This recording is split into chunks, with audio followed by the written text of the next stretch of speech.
بسم الله الرحمن الرحيم.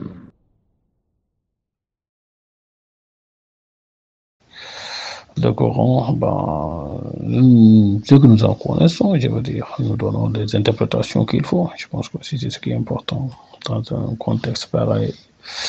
Le prophète, qu'est-ce qu'il aurait fait? C'est ça aussi, je veux dire, le sens de la sunna et les hadiths. Tu sais, le prophète Mohammed sallallahu alayhi wa sallam, paix et salut sur lui. on dit toujours, référez-vous sur le prophète, sur sa vie, sur ce qu'il a dit, sur ce qu'il faisait. Aujourd'hui, évidemment, on se pose dans le cas où, si le prophète était à la Mecque et devait, je veux dire, organiser le pèlerinage 2020, qu'est-ce qu'il allait faire? Qu'est-ce qu'il allait dire? Je pense que pour réfléchir, c'est sur cette position, évidemment, qu'il faut se mettre aujourd'hui. Donc voilà, le prophète, paix et salut sur lui, il a dit toujours, tu sais, on te donne toujours une explication, je veux dire. On te raconte toujours une histoire. Un gars était venu un jour voir le saint prophète. Il dit, saint prophète, moi, mon chameau, je le confie à Allah. Le prophète lui dit, va attacher ton chameau avant de le confier à Allah. Manière de dire, exactement, c'est pas parce qu'on dit que mais nous allons en pèlerinage à la Mecque, nous allons en pèlerinage à la Kaaba, la maison de Dieu comme on dit, qu'il ne veut pas, je veux dire, prendre les précautions qu'il faut par rapport à coronavirus avant de partir.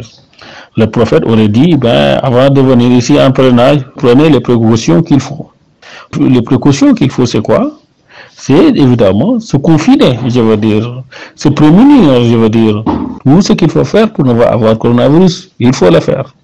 Pour qu'exactement le jour où on descend de son avion, je veux dire, à la Mecque ou à Médine, exactement ce jour-là, qu'on soit conscient que voilà, on est venu faire notre pèlerinage sans coronavirus. Qu'exactement, je pense aussi, c'est ce que le prophète aurait souhaité, exactement, aurait recommandé. Exactement, nous aussi, c'est sa même logique, c'est sa même longueur d'onde. Exactement, c'est ce que nous avons dit. Dire qu'exactement, si le prophète était vivant aujourd'hui, en 2020, devant organiser évidemment le pèlerinage 2020, il aurait dit au monde musulman, venez faire le Hajj, mais débrouillez-vous pour ne pas amener du coronavirus ici. Donc exactement, c'est-à-dire, mettez-vous en quarantaine, confinez-vous, exactement, venez ici, c'est évident, à la Mecque, évidemment, il y aura évidemment des masques et pour tout pèlerin, il y aura évidemment des gants pour tout pèlerin, ça évidemment, il faut le savoir a priori. Donc voilà, tout ce que nous devons faire maintenant avant de partir, c'est de tout faire pour ne pas l'amener là-bas. Mais arrivé là-bas aussi, on n'a pas dit que le risque interne n'existe pas, mais je veux dire, par rapport à ce risque aussi, il faut mettre des gants, il faut mettre, le masque. C'est ça aussi, je pense que ce que le prophète nous aurait enseigné pour ce pèlerinage 2020. C'est vrai que c'est la première fois qu'exactement qu'un pèlerinage à la Mecque nous demande autant de précautions. Mais ça nous apprend aussi, parce que chez la vie, c'est ça aussi.